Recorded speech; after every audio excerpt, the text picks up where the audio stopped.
कहते हैं कि गांधी और गौतम बुद्ध का यह देश अहिंसावादी जरूर है लेकिन बुज़दिल नहीं है। भारत ने एक बार फिर से साबित कर दिया है कि हम बुज़दिल नहीं हैं।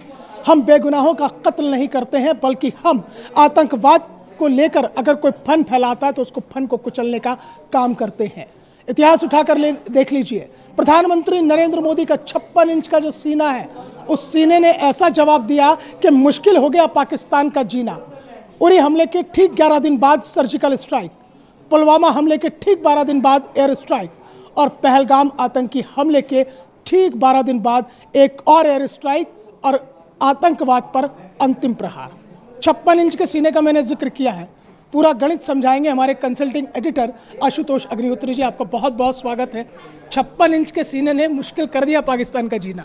आपके चेहरे की मुस्कुराहट बता रही है कि आज आप बहुत खुश हैं। और 56 इंच क्या कैलकुलेशन तो दुनिया करती है। मैंने भी जब सुबह उठा तो मैंने उसका कैलकुलेशन किया। 5 ठीक है 5वां महीना हो गया। 6 तारीख ठीक है 6 मई की रात में हमला होता है। 5वां महीना मई, 6 और 5 11 2025 चल रहा है तो 20 जोड़ा उसमें, 11 और 20 31 और 2025 का लास्ट में 25 जोड़ लिया, 31 और 25 टोटल 56 हो गया। अरे वाह, क्या बात है। प्रधानमंत्री नरेंद्र मोदी ने कहा कि हम मेरा ऐसे ही 56 इंच का सीना नहीं कहा जाता। और सबसे बड़ी बात मैं एक चीज़ बता रहा हूँ कि कल घोषणा की गई थी, आज 7 तारीख है और एक आ गया था 7 तारीख को सायरन बजेंगे। सायरन तो बज रहे हैं लेकिन वो बज कहाँ रहे हैं? पाकिस्तान में बज रहे हैं। इस स्ट्राइक के बाद में वहाँ लश्कर और जैश के और हिजबुल के कई ठिकाने तबाह हुए हैं। अब तक का जो आंकड़ा निकल के आ रहा है उसमें ये बताया जा रहा है करीब 80 से 90 आतंकियों की मौत हुई है। और मैं ये कह रहा हूँ मोहसिन, ये 90 और 80 जो दिखाई पड़ रहे हैं आंकड़ा अभी और ज़्यादा बढ़ सकता है, क्योंकि हमने वहाँ उन ठिकानों पर हमला किया है। हम वहाँ काउंटिंग करने तो नहीं गए, उनके यहाँ से जो काउंटिंग हो रही है, उनके यहाँ से जो हॉस्पिटल्स में पहुँचे हैं और जो उनके यहाँ पूरी माहौल आज के इस समय बना हुआ है, 70 से अधिक ठिकानों पर पाकिस्तान की ओर से वहाँ पर गोलीबारी की जा रही है। अब इस घटना के बाद जिसका हमारी सेनाएं मुंहतोड़ जवाब दे रही हैं, पाकिस्तान में इमरजेंसी घोषित कर दी गई। वहाँ का के जो प्रधानमंत्री हैं वो बौखलाए हुए हैं, अभी वो मीटिंग भी बुलाने जा रहे हैं। लेकिन कुल मिला के जो लोग ये कह रहे थे कि 12 दिन हो गए, 16 दिन 15 दिन इस घटना को, और उसके बावजूद भी अभी कुछ क्यों नहीं कराया जा रहा है, राफेल के ऊपर नींबू मिर्च लगाने की बात कह रहे थे, तो मैं ये कह रहूँगा कि राफेल का जो इस्तेमाल हुआ है, उस राफेल के इस्तेमाल से पाकिस्तान के 9 आतंकी ठिकाने नेस्तनाबूद हुए। और जो लोग सवाल और उठा रहे थे उनको मिर्च और नींबू के साथ नमक का स्वाद जरूर मिल गया होगा।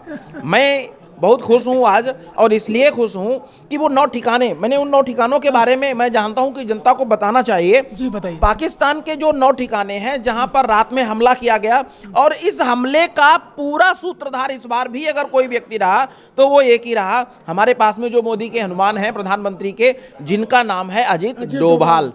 अजीत डोभाल इस पूरे जो सर्जिकल स्ट्राइक का वो था उसमें उसको नियंत्रित कर रहे थे, और प्रधानमंत्री नरेंद्र मोदी खुद रात में बैठ करके इस पूरे स्ट्राइक का को देख रहे थे। सबसे बड़ी बात यह है कि पाकिस्तान तो छोड़ दो, हमारे देश में, भारत में भी बहुत सारे ऐसे लोग बैठे हुए हैं, उनको भी हवा नहीं लगी कि ये चीज होने जा रही है। अभी तक विपक्ष के किसी भी नेता की ओर से इस घटनाक्रम के बाद में बधाई देने का या सेना का जो शौर्य था उसको सेलिब्रेट करने का सिंगल कोई ट्वीट नहीं आया है। इसलिए नहीं आया कि रात में सुबह 9-9 10-10 बजे उठने वाले लोग हैं, जब देखेंगे बात पे ट्वीट करते हैं बैठ के, सबूत मांगना शुरू करेंगे। अभी सबूत मांगने की भी स्थितियां आएंगी, हालांकि सबूत सबके सामने आ गया। तो जो 9 आतंकी ठिकाने पर हमला हुआ, पहला है अंतर्राष्ट्रीय सीमा से लगभग 100 किलोमीटर की दूरी पर स्थित है बहावलपुर है। ये जो बहावलपुर वही जगह है जहां जैसे मोहम्मद का ठिकाना है। ये बताया जा रहा है यहाँ 25 से 30 आतंकी मारे गए हैं। दूसरा है सांबा के सामने से 30 किलोमीटर दूर मुरीद के वो जगह है जो लश्करे का लॉन्चिंग पैड है, जहां पर लश्करे के आतंकवादियों को वहां ट्रेनिंग दी जाती थी, जहां हाफिज सईद रहता था, जहां असद मसूर रहता था। और इन सब जो आतंक के सरगना हैं, आतंक के परस्त हैं, इन सब लोगों की मौजूदगी में ही वहां पर आतंकियों को जो है ट्रेनिंग दी जाती थी। उसके बाद में वहां से हमला होता था।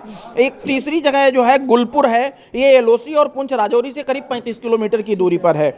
इसके बाद में हम अगला आता है 20 अप्रैल 2023 को जो हमला हुआ था पुंछ में, और 24 जून को जो बस में निर्दोष यात्रियों पर हुआ था वो इसी जगह से, यहाँ से जो चल रहे थे उन्हीं आतंकियों के द्वारा हमला किया गया था। उसके बाद में लश्कर का शिविर है सवाई, जो पीओ के तंगधार सेक्टर के अंदर है, ये भी लगभग हमारी एलओसी से 30 किलोमीटर के अंदर है, उसमें हमला हुआ। और इसके बाद इसमें भी 20 अक्टूबर 2024 को जो सोनमर्ग में घटना हुई, वो 24 अक्टूबर 2024 को गुलमर्ग में घटना हुई, और 22 अप्रैल 2025 को जो पहलगाम में घटना हुई, वहां भी यहाँ के ही आतंकियों की बात हो रही थी कि आए। इसके बाद में बिलाल कैंप हुआ है, जो जैसे मोहम्मद का लॉन्च पैड है। राजौरी के सामने नियंत्रण रेखा से करीब 15 किलोमीटर की दूरी पर लश्कर का कोटली कैंप है, तो उसको भी उड़ाया है। करीब वहां पर 50 से 60 आतंकवादियों के रहने की बात बता रहे हैं कि थी, और वो सभी के सभी जमींदोज हो गए।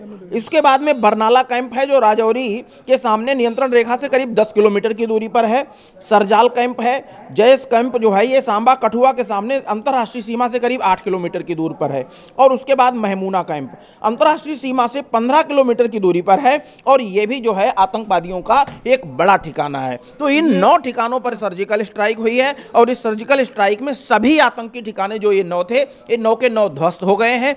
और कितने आतंकवादी मारे गए इनकी गिनती पाकिस्तान को करने दीजिए, वो लोग करते रहेंगे, वो गिनती करते रहेंगे आशुतोष जी। अब चलते चलते सूक्ष्म में जानना चाहूंगा कि अब पाकिस्तान में क्या हालात आपको नजर आ रहे हैं, क्योंकि जिस तरह से आतंक के ठिकानों को निशाना बनाया गया, इसमें तो कोई दो राय नहीं है कि पाकिस्तान में खलबली मची हुई होगी पूरी। देखिए, मैं एक चीज कहना चाहता हूं कि हमारे भारत की लड़ाई पाकिस्तान की आम जनता से बिल्कुल नहीं थी।